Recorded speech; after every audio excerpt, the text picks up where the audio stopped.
एक सेठ जी थे जिनका नाम था दानचंद। नाम था दानचंद, लेकिन जीवन में कभी एक पैसा दान नहीं किया। उनके घर से 12 किलोमीटर दूरी पर गंगा जी बहती थी। लोगों ने कहा, अरे गंगा तो कम से कम स्नान कर आओ, तुमने कुछ नहीं किया, कोई कथा भागवत कीर्तन यज्ञ संत ब्राह्मणों की कोई सेवा नहीं करी, कम से कम गंगा स्नान कर आओ। सोचने लगे, सब कहते हैं तो चलो गंगा स्नान कर आते हैं, पैदल चले जाएंगे, पैदल आ जाएंगे, इसमें तो कुछ खर्चा भी नहीं है। अब पैदल पैदल गए, गंगा जी के किनारे पहुंच गए। बहुत ध्यान से सुनना, बड़ी सुंदर कथा है, जोर से बोलो राधे राधे राधे। और गंगा किनारे पर जाकर के बड़े प्रेम से जो है इधर उधर देखा, घाट पर पंडा लोग घूम रहे थे। बोले यहाँ पर स्नान करेंगे तो पंडा जी कुछ मांगेंगे, देना पड़ेगा, ये खर्च होगा, इसलिए ऐसा करते हैं।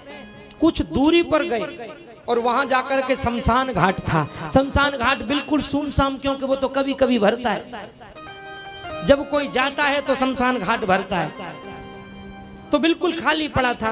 बोले यहाँ कोई नहीं है, यहीं पर स्नान करते हैं। शमशान घाट पर जाकर के उन्होंने डुबकी लगाई, और जैसे ही शमशान में जाकर के डुबकी लगाई, अब तो महाराज उसी समय भगवान को भी कौतुक सूझा, और भगवान जो है आज पंडा बन करके आ गए और आकर के बोले, यजमान की जय हो, यजमान की जय हो।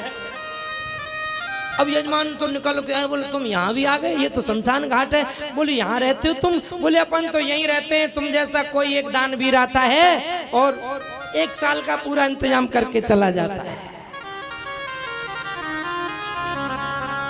बोले अपन कुछ देने वाले नहीं है।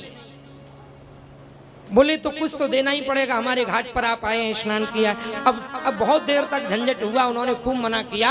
बाद में कहा, बोले अगर देना ही चाहते, लिखना चाहते हो, अपने पास कुछ है नहीं। पंडा जी बोले तो उधार लिखवा दो। उन्होंने कहा तो ठीक, हम 1 धेला आपको दे देंगे। 1 धेला, वो उधार लिखवा दिया, 1 धेला। ठीक है, कभी आना तो ले आना। अब घर गए और भगवान को भी कौतुक सूझा, भगवान पीछे पीछे से पहुंच गए। यजमान की जय हो। श्रीमती जी बाहर निकल के आई, आकर के बोली, कहो महाराज। बोले सेठ जी हैं, 1 धेला लिखवा करके आए, उसको लेने आए हैं। पंडा जी हम गंगा जी के। श्रीमती जी गई, आप गंगा जी गए थे, वहां पर धेला लिखवा करके आए थे? सेठ जी बोले हाँ, लिखवा के तो आया था, लेकिन वो आ गया क्या? पंडा बोले हाँ आ गया। बोले कह दो कि सेठ जी बीमार है। अब श्रीमती जी गई, जाकर के बोले सेठ जी तो बीमार हैं। पंडा, भगवान को भी कौतुक सूझा, भगवान ही पंडा के रूप में थे। भगवान बोले पंडा के रूप में, बोले वाह, ऐसा कौन ब्राह्मण होगा जो अपनी यजमान को दुखी देखेगा।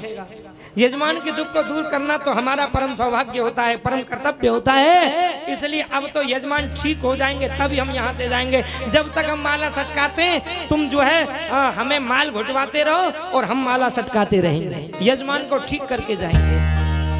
श्रीमती जी बोली वो तो यहीं रहने की बात कर रहा है। सेठ जी बोले कह दो कि सेठ जी तो मर गए,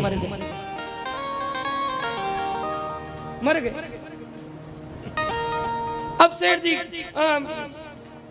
श्रीमती जी आई, आके रोने लगी और बोली सेठ जी तो मर गए। अब भगवान बोले वाह, अब ऐसी हालत में हम कैसे चले जाएं, हमारे यजमान मरे पड़े हों और हम छोड़ के चले जाएं। अब तो पूरा दाग क्रिया करके ही जाएंगे। पंडा जी भी अड़ गए। श्रीमती जी बोली, भगवान बोले तुमको कहीं बुलाने की जरूरत नहीं है, हम ही जाते हैं। सो महाराज पूरे गांव में भगवान पंडा बन के गए, सबको बुला ले आए। वो दानचंद सेठ जी का देहांत हो गया, उनका शरीर पूरा हो गया। सब लोग रोने लगे, अर्थी बनाई और ला करके उस पर कस लिया, लेकर के चलने लगे। श्रीमती जी को तो मालूम था कि ये श्वास रोके पड़े, मरे नहीं है। श्रीमती जी बोली ये मरे नहीं है। पंडा जी बोली ये तुम नहीं, तुम्हारा मोह बोल रहा है। सब ऐसे ही कहते हैं कि मरे नहीं है। अब लेकर के चल दिए, राम राम सत्य है, सत्य बोलो गत्य है। शमशान घाट तक पहुंच गए, लेकिन सेठ जी ने विश्वास नहीं ली। अब महाराज अर्थी बनाई, उसके ऊपर सेठ जी को लिटा लिया, अग्नि लगाने की तैयारी हो गई। गांव की समाज सब बैठी है। भगवान ने तो देखा, बोले ये मर जाएगा लेकिन धेला नहीं देगा। बोले भैया हम अपनी यजमान के कान में कुछ कहना चाहते हैं। बोले कह लो। आज पंडा जी ने कान में कहा, बोले आया हूं बैकुंठ से तुम संग नाता जोड़, बैकुंठ से आया हूं तुमसे नाता जोड़ने के लिए। अब तो उसने आंख खोली, बोले तो भगवान मालूम पड़ते हैं। सेठ जी ने आंख खोली और जैसी दृष्टि पड़ी कि वो पंडा के वेश में, तो बोली ये तो वही पंडा। फिर आंख खोल करके सांस खींच ली। भगवान ने कहा आया हूं बैकुंठ से तुम संग नाता जोड़ और मांग ले वरदान कछु, हमसे कुछ वरदान मांग लो। अब सेठ जी बैठे हुए, बोले देना चाहते हो? बोले हाँ। बोले तो धेला दीजिए छोड़, देना चाहते हो तो धेला को छोड़ दो और अपन को कुछ नहीं चाहिए।